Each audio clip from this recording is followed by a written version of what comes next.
This penultimate episode of Subject Found is brought to you by Chasing the Demon, my first novel. It is now live. Head over to Amazon and pick up your copy, digital or paperback, today, and know that you're helping this show grow. Thank you. Stay tuned for a special announcement about Season 3 right after this episode. 2-9, What's in a Name, is brought to you by all of my patrons. Thank you for bringing this story to life.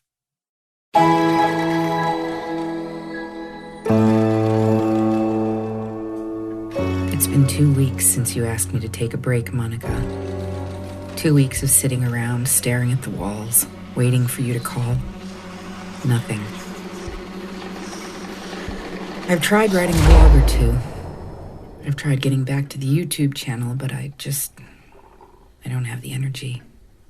I don't care. But don't think I'm not staying on top of the story. I am. Trust me, I am. Everything that's been happening, or better yet, not happening, every bit I can pry out of Marshall, all of it. From what I've seen, not a lot has happened. The police are still searching for that suspect, and it doesn't appear that they're any closer to finding him than they were 2 weeks ago.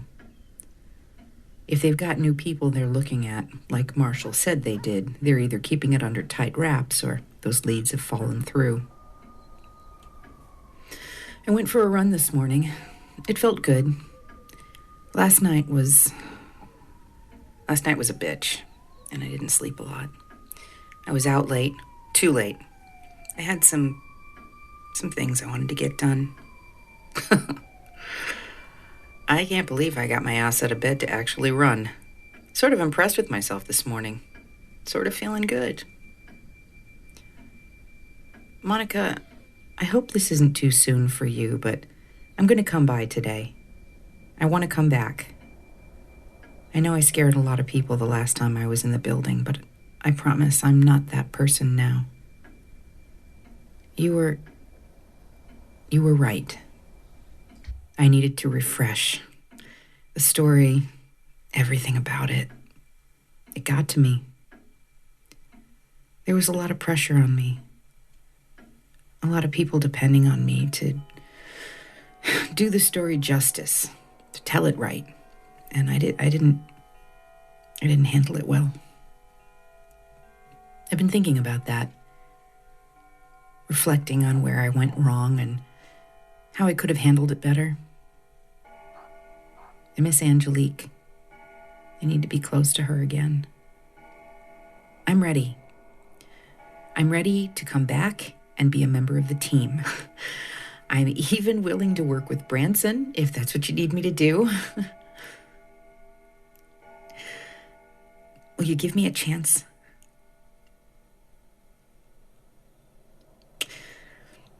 I guess I'll have to find out. See you in a little while.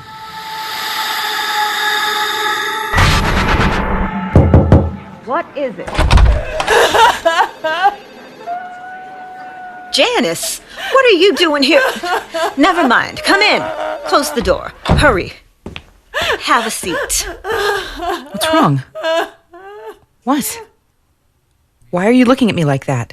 Give me a second, Janice. Are you okay? Do you need some privacy? No, it's fine. She can stay. And, I don't want to be alone, if you don't mind. Okay. What's going on? Angelique, are you okay? Yeah. Monica? The Marshall called me this morning. There's been another murder. Jenna Eddowes was found early this morning. Same MO, same area of the city. She was fucking mutilated, Janice! Mutilated! That's 4! 4 fucking women! Her throat was slashed and her uterus removed, in part. The killer even took out her kidney. Jesus! Come in! Branson, thanks for getting on this so quickly. What do you have? Edawes, that's the name of this morning's victim. She's the fourth woman to be killed, all killed in about the same area of the city, in the same way, suffering the same injuries, and presumably by the same killer. Right. Catherine Edawes became the fourth victim of Jack the Ripper at the end of September 1888. A day after his third victim, Elizabeth Stride, was killed. Her name isn't exactly a common one, either here or in London at the time. The timeline is a little off. Our Jack the Ripper is a little slower than the 19th century London version, but the mode, methodology, and progression of the killings is spot on. This is the story, Monica. Everything lines up. Now they just need to find the Ripper. Branson, have you talked to Marshall? A little discretion, please? Sorry. I'm sorry, Angelique. Guys, come on. You're making her a nervous wreck. There have to be a ton of people named Kelly in Memphis. We probably shouldn't play into sensationalizing this. Spare me the lesson for falling on hyperbole, Janice. You're not at risk. Your name's not on the list. You have nothing to worry about, so don't fucking patronize me. Honey, we don't know for sure that someone is trying to replicate the Jack the Ripper murders. We're speculating. This could be a coincidence. Are you serious, Janice? It could be. Have you been paying attention to any of this? The names, the demographics, the killings? Some twisted fuck is trying to replicate those murders. Anyone in Angelique's position is right to feel threatened. I'm not saying she isn't. But we can't just sit here and pile the pressure on her. That's doing nothing for her but stressing her out and making her jump at every shadow. Who can live like that? What's going on? I'm in a meeting. Oh, he is. Okay, thanks. Marshall is on his way up. Why? No idea. I imagine he's got more for us that he can share. Why else would he be here?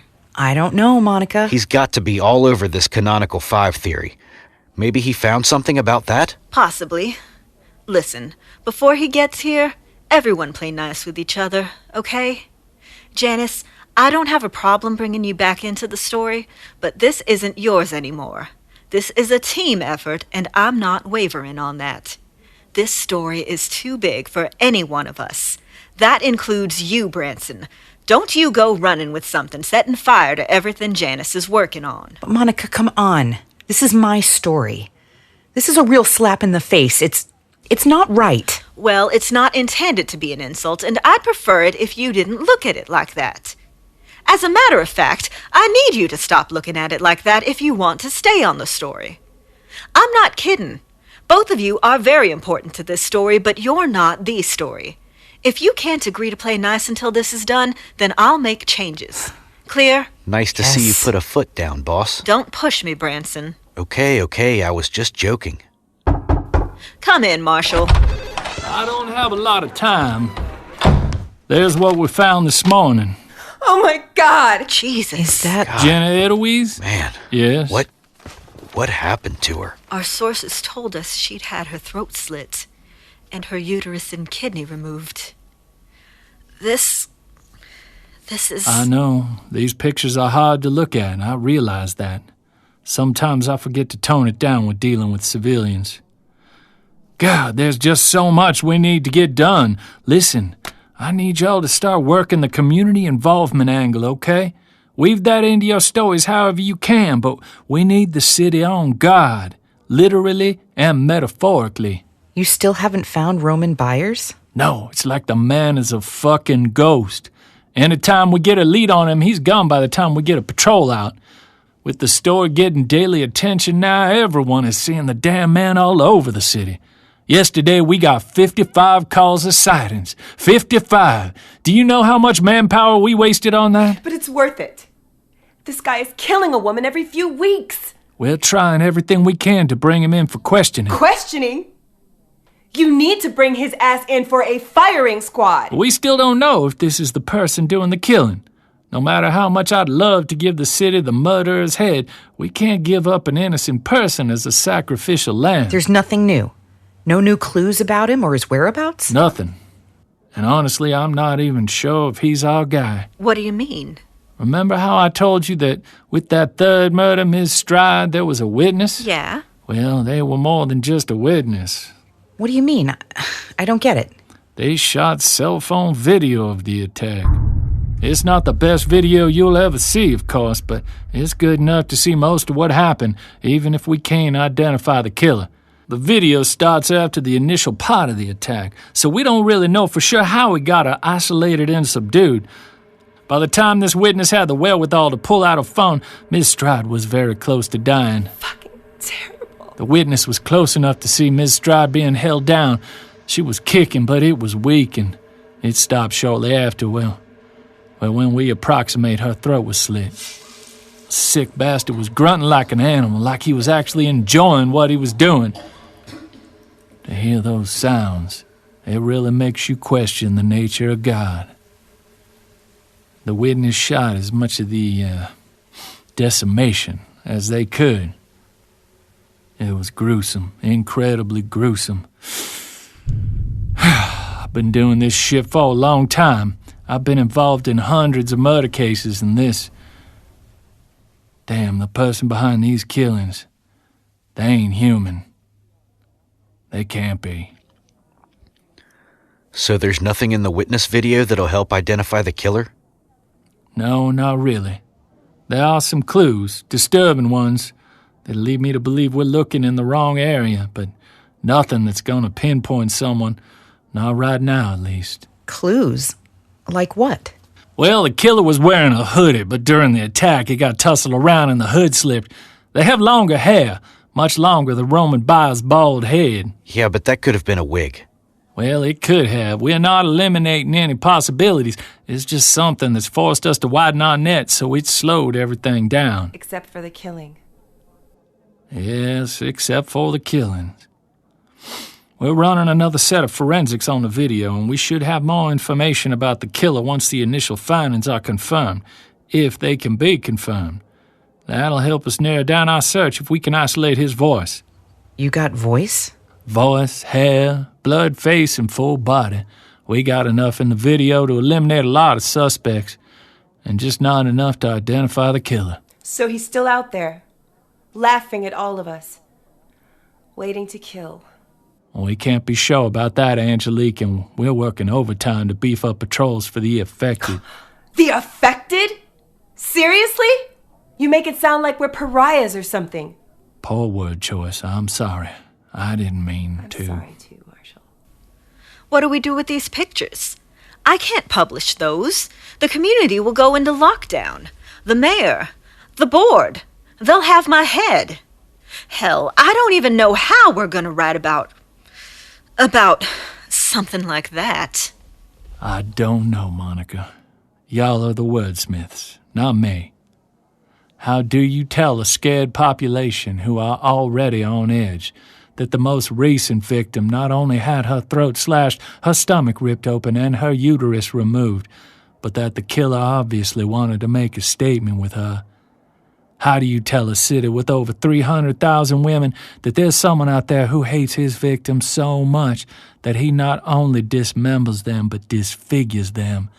You tell me how someone writes up a story to effectively tell frightened people an innocent woman had her fucking breasts and face cut off. How do you do that, Monica? I have no idea.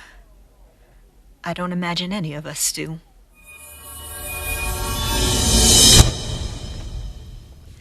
I know it's late, everyone's exhausted, so I really appreciate you two hanging out. I promise I won't take long. Janice, I like this draft. Only had to make a few edits to it, but I think you really hit the right spirit. The only thing I changed was the section about Miss Eddowes being disfigured post-mortem. That might be a step too far for some of our readers, so I nixed it. Besides that, though, it was very tasteful. Thanks. Branson, I need you to stay on the research. Look for angles the police aren't thinking of. Keep drilling down into anything you can find on the original victims, but don't forget that we're focusing on Memphis's victims. The story is about them. This Jack the Ripper theory is the hook, not the story. Let's keep that in mind, okay? Of course, boss, no problem. I actually found some interesting stuff today. And Janice, if you don't mind, I'd like to clean everything up and get it over to you. Maybe first thing in the morning? Yeah, that's fine. I'm not doing any writing tonight. It's It's been a long day, and I've got a lot to get done once I get home. Okay, sounds great. I appreciate you two taking me seriously and working together on this. Now, let's get to... A minute, Monica, before we go. What's up? I think I found something that might help the cops, but it's also something that would make front page national news. What'd you find? You're promising big. What is it? I went through public records from the National Archive, the General Register Office, and what I could get my hands on from the CPS. Crown Prosecution Service? Yeah, So, what do you have? Jack the Ripper's name.